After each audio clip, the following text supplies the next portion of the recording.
my Instagram. It's another in-frame garden room set up on a Monday. We're back-to-back Mondays now throughout the summer.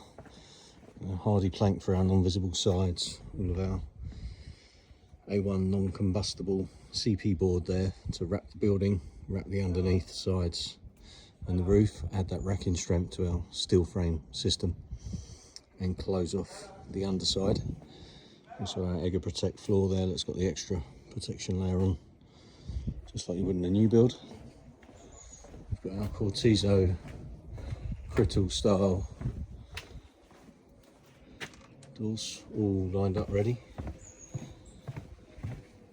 So batten for our clad,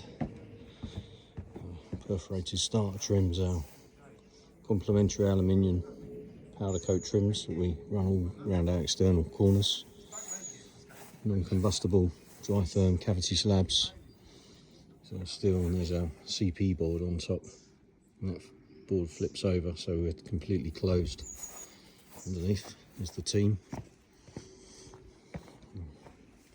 We did a real tough ground concrete slab underneath there, about 300mm down. It's been a real long slog today to get that done. But we're in and ready for tomorrow.